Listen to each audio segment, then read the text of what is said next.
ভাই, ফজরের সময় বিছানা থেকে উঠে নামাজে না দাঁড়াতে চাইলে তুমি কবর থেকে উঠে জান্নাতে যাওয়ার আশা কখনোই করো না।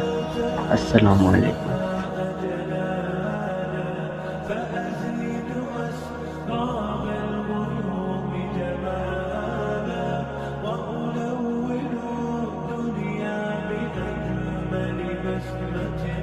وأكون للخير العميم مثالا لا ستراه طيرا بالعزيمة جاء أسمو وأبتاز السماء جلالا